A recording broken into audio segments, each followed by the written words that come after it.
So friends, nobody can accuse Todd Blanche and Donald Trump's other flunky DOJ attorneys of learning from their mistakes.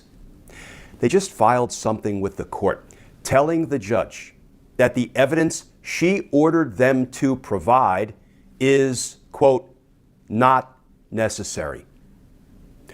Let's talk about that poor and obstinate lawyering. So friends, not only is Acting Attorney General Todd Blanche unethical, I mean, he has proved that time and again, but he is also really not very good at this lawyering thing. Let me set this one up. 1 week ago today, I was in federal court in Alexandria, Virginia, watching litigation involving a challenge to the so-called weaponization fund, the $1.8 billion cop beaters fund. That was the agreement that Todd Blanche struck with Donald Trump. Donald Trump sued his own government, the IRS, for $10 billion because during his first term, his tax returns were leaked.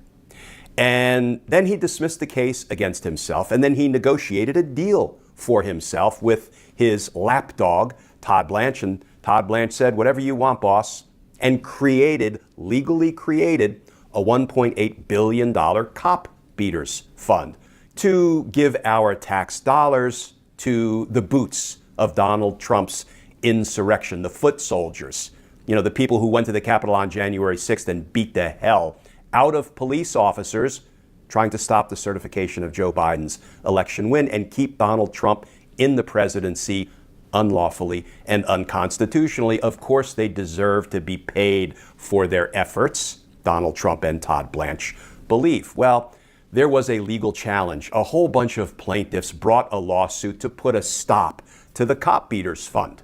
And Judge Leonie Brinkema in federal court in Alexandria, Virginia, is presiding over the case. And here's what she said in court at last Friday's hearing.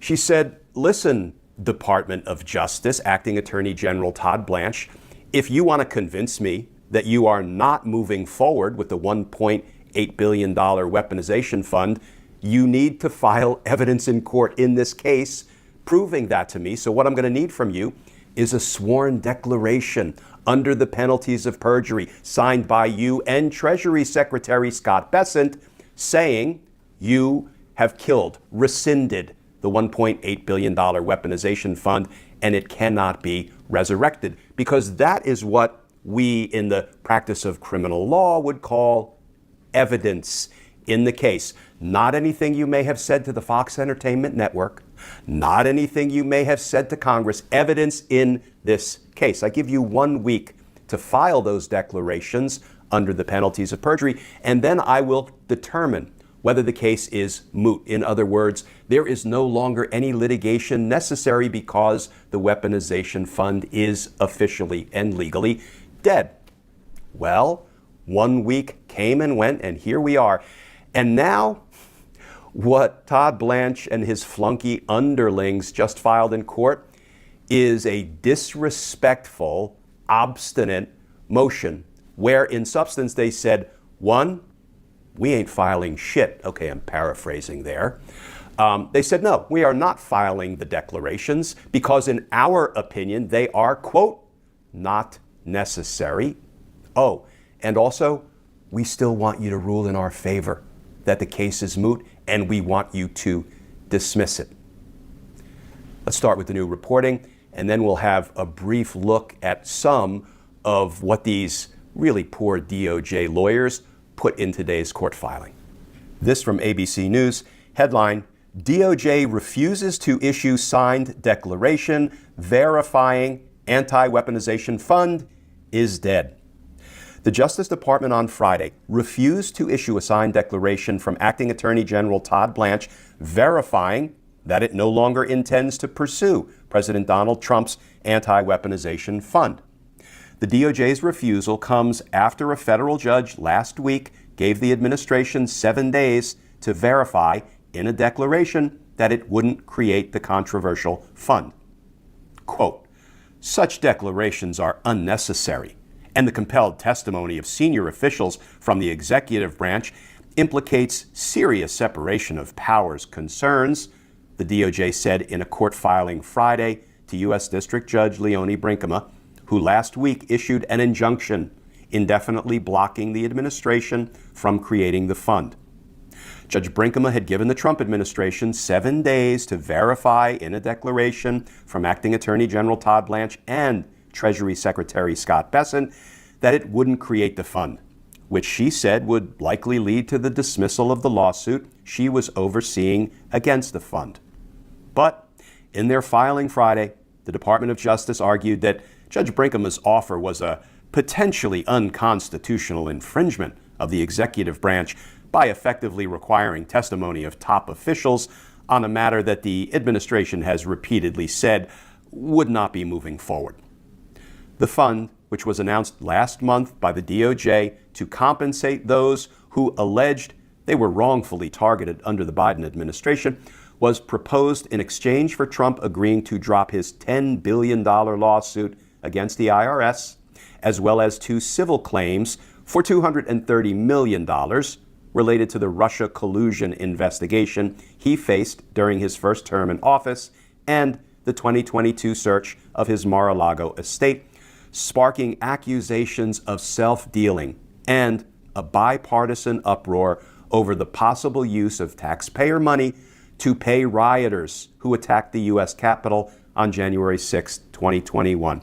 In her ruling last week, Judge Brinkema pointed repeatedly to President Trump's own shifting statements in recent weeks about the fund, including his pointed attack on Judge Brinkema herself after she had temporarily paused the fund earlier this month, in which he referred to her as a radical left judge.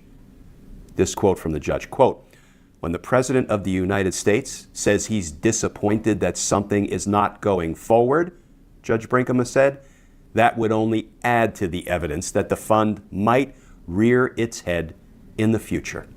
And friends, here's just a little sampling of what Todd Blanche and his flunky underlings just filed in the case.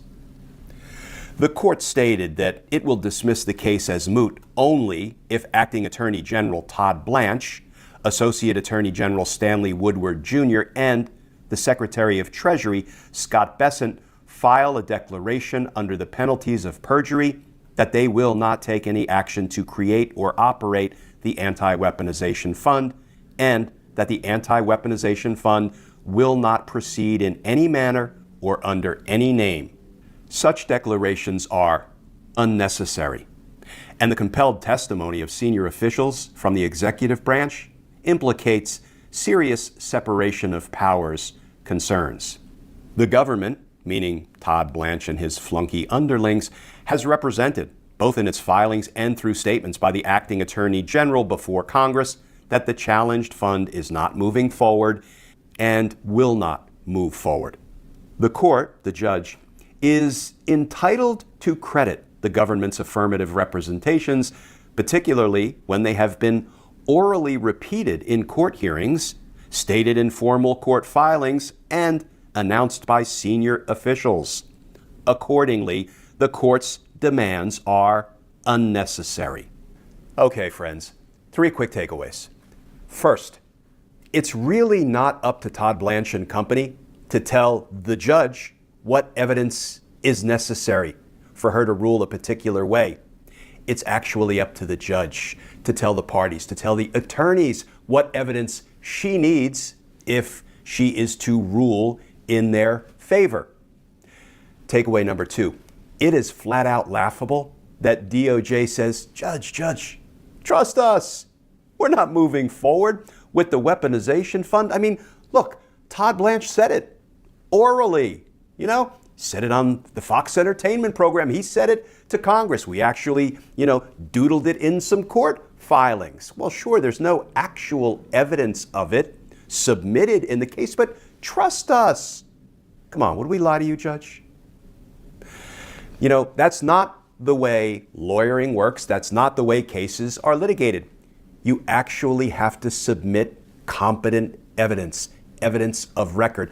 That's why Judge Brinkema ordered that, look, if you want me to consider this case moot, I'm going to need sworn declarations under the penalties of perjury that you have rescinded the weaponization agreement and it is no longer legally in effect. Third takeaway.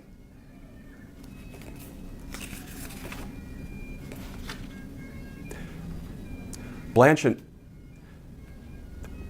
Company could have engaged in competent lawyer. Blanche and Company could have engaged in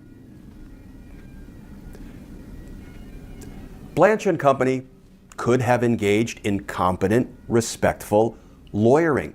They could have submitted a court filing that simply said, Your Honor, we understand that you directed that we provide sworn affidavits if you want.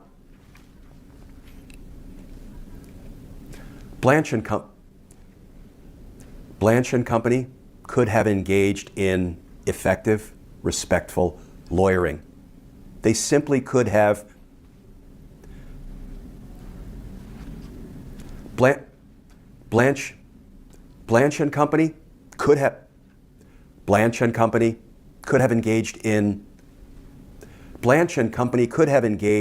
competent, respectful lawyering.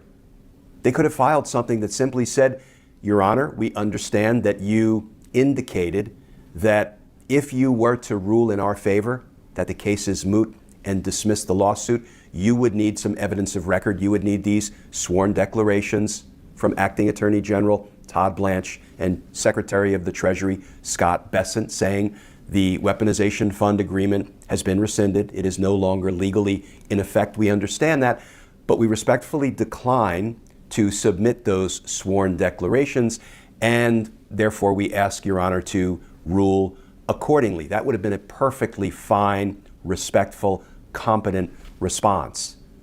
Not telling the court, hey, Judge, it's unnecessary. That evidence is unnecessary. And trust us, we've already made oral statements that we're not going to move forward with Donald Trump's weaponization fund. So what happens now? Well, I would expect Judge Brinkema will be none too pleased with the disrespectful, obstinate garbage that Blanche and Company submitted. And I also expect she will say, well then, I guess this suit is not moot. I guess I will not be ruling in DOJ's favor. I guess I will not be dismissing this lawsuit. No. Instead, I'll be setting a discovery schedule. And you know what that means, friends? That means Todd Blanche better prepare to be put under oath in a deposition and cross-examined like all get out by some really fine lawyers. And do you think Todd Blanche is capable of telling the truth? Anybody? Bueller? Not a chance.